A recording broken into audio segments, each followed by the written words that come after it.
Hello divas, dudes, and dolls, I'm Caricatura, and welcome back to my zany, zesty, and Xanadoozy of a review show, Very Slay, where we go over each and every one of the runways on the main stage of Drag Race Belgique Season 2. They put the girls to the test this week with the theme we saw in Season 8 of US Drag Race. Essentially, they were on roller skates, so it was a roller skating themed runway. Very fun. Hopefully the skates still match, but we are going to go through each one of these looks and find out for ourselves. For anybody who is new to the channel, if I think a look is just middle of the road, gets the job done, but not my particular favorite for any reason, we give it an okay. If I love it and it hits all the marks I'm looking for, we give it a slay. Or if I think the queen took a bit of a fashion tumble on the runway this week, we give her a nay. And that's all in efforts to find my weekly slay of the day, my favorite look of the episode, which will go into a post-crowning ranking video to determine my slay of this season. My favorite look across every episode, which I am going to illustrate. Like last week, get used to this face and this look, because you'll be seeing it a lot this week. That being said, let's get on with this, shall we? Alrighty, first up this week is Chloe Clark in this lovely little silver alien robot moment. I thought this was really cool. I loved the headpiece, especially the accessory treatment around the mouth. I thought that was really, really fantastic. Spikes on the choker I think are really great in terms of silhouette.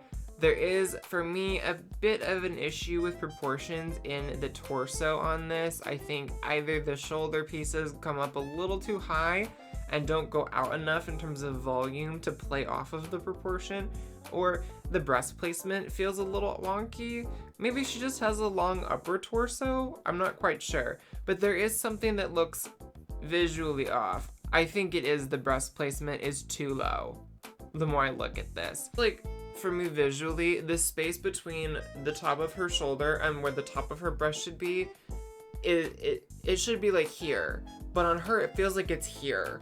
So it looks really, really long on this part. And then the breast form is like here to here when it should be like here.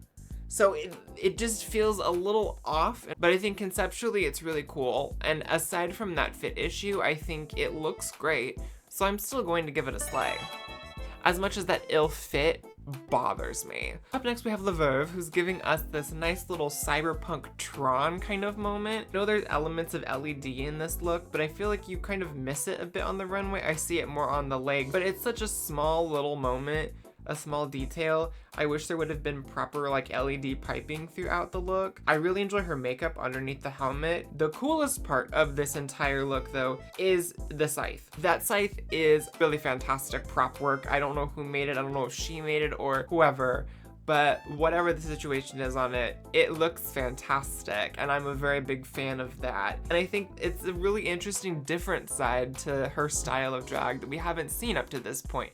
It's darker, it's more edgy, it's a little more sci-fi. I think it's a great look. I do wish it maybe had been rhinestoned or something to really sparkle on the runway, just to like have that little extra element of drag, that little extra oomph, because just the way the lines are cut, especially through the torso pieces on this, it does read really, really masculine, which is fine. There's just some little things that could have been done to like just play with angles and play with the lines of the bodysuit a little bit more, play with that illusion, to really play with that visual. So for me, I think I'm gonna still give it a slay, because like Chloe, it's a really strong concept that I think is executed very well. But I will say, I do wish that both of them had been executed better.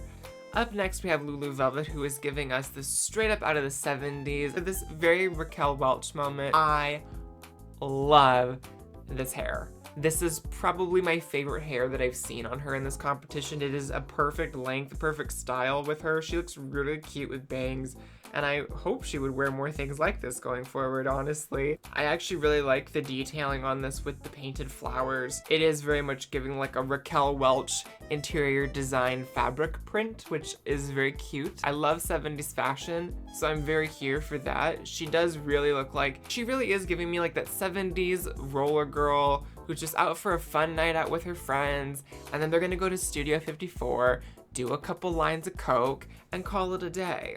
Is it an exciting look by any means? No. Again, it's another concept that is done at a really high level, and unlike the others who have fit issues or some design issues, I think in terms of the fashion side of this, it is very well done. I think it could have been elevated just a little bit more to be a little more draggy, be a little more exaggerated. I think it's another really solid look from her. I don't really think that the removal of the pants for the reveal with the little pussy on the crotch, I don't really think that that was necessary to the look. I don't think it really amplified it. It didn't really make sense with the look either to me. But that being said, I think I'm still going to give this a slay because in terms of fashion and fit, this is the strongest we've seen so far. Up next, we have Alvida giving us this really cool killer clown look. I cannot get over the skates. The fact that she's not just in a skate, but she's in this like really tall platform clown shoe. This has got to be at least like an 8 to 10 inch platform. So the fact she is not just skating on the runway, but she is elevated on top of it. This girl, I think she's a little sick in the head. What a moment, honestly. Like, this is so cool. I love this mohawk. Her makeup too here looks incredible. I love the glitter accents around the eyes and like the elements of the pink blush and pink contouring. So good. Big fan of a ruff collar and just a ruffle moment in general as a trim. So even though this bodysuit is incredibly simple, I really think it's successful. It has this really fun element of genderfuck to it that I personally really enjoy too, with the male presenting chest being on display. This had a lot of visual impact for me on the runway, so I'm gonna give this a slay.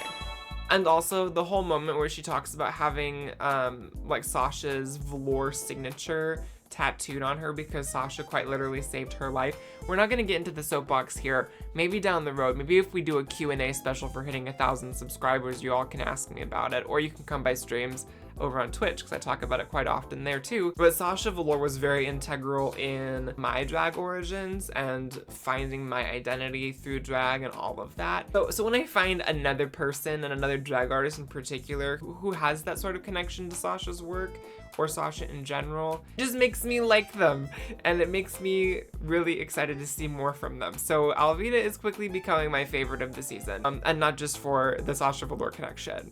This, again, absolutely, hands down, is gonna be a slay.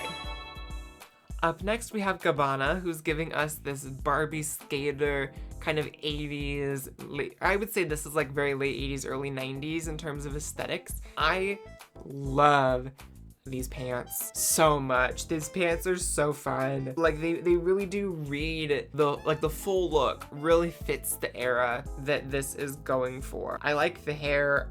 This is again another really strong makeup from her. My favorite part of this, of the whole thing, just in terms of the sheer idea of it, is making the top out of deconstructed skates. Like, it just looks really cool. I like the chain with her name on it. I think it's quite fun. It's a little gaudy and ridiculous. Biggest thing that I don't particularly like about the way this is presented is just that because it's a look where there's a lot of exposed skin, the pants hit at like a normal place on the waist. Okay, we see that, correct. But it's corseted. So because of the corset, the pants don't go up high enough to cover them.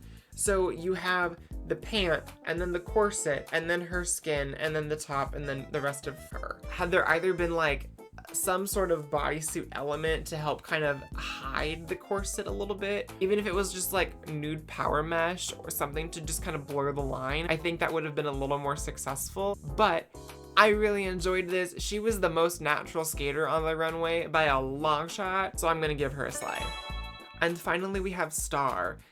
And unfortunately for Star, not only does she get eliminated in this episode, she is the last person in a runway set that is pretty solid. And her look, by comparison, is the weakest one for me, easily. If we're going off of overall impact on stage, I would argue that Lulu's is down there as well, but I think from the fashion perspective, hers is bang on accurate and it's detailed very, very well and it's fit incredibly to her. This look, it is a white bodysuit with a corset on top and a silver jacket. I actually really like what she did with the treatment on the legs to make the skates read as one complete boot unit. I think that's a really cool idea, and I think it's a very successful illusion. What I don't like about this whole presentation, the hair is not my fave. It's a little too flat. I have a wig that is quite literally the same volume as this wig. I got it from Spirit Halloween a couple of years ago. This is very clearly a hard front.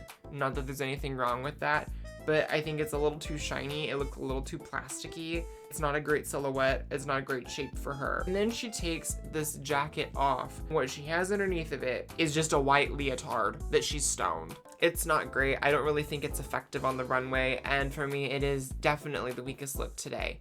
I'm gonna give this an A. So aside from Star, I liked everybody today, which makes picking my slate of the day all the more difficult. Chloe's idea is really strong. I love the era accuracy in Gabbana and Lulu's looks. However, for me, I think my slate of the day this week is going to once again stay with Alvida, if only for the fact that her skates were the most visually impressive and the most difficult to perform in. And I personally thought her look was the most fully realized idea with the best outfit to match it. We're coming down to the wire here. We only have a few weeks left of this competition before we crown our next winner. I will say one thing about this episode that did kind of throw me for a loop was that they asked all of them who should go home, and then they sent them to Untucked immediately with no critiques. They did Untucked, and then they got critiques before they were told the results. So it felt kind of placed a little oddly in terms of episode structure. So again, this is the second episode I've seen in the last week's time where there's some weird editing choices being made in terms of structure with judging. So tricky. So World of Wonder or channels involved. What is going on? But that is going to be it for me for this week's edition of Very Slay for Belgique. You can always catch us here for more every single Sunday, along with coverage of every other airing Drag Race season. If you liked the content and the commentary, please consider dropping a like, commenting below, subscribing even. I think it'd be very sexy if you did that. We are so close at the time of recording this to 350 subscribers. Wild to me that we are tapping on the door to 500 before we know it. What's wild to me even more is that just last week we were on the precipice of 600 watch hours, and we are already over 700 at the time I'm recording this. So once again, thank you so much for the continued support on this. I'm having an absolute ball making these every week. If you have any feedback as well, obviously feel free to drop that below. Be sure to go out there, stay kind, stay queer, and make sure that your day is very slay.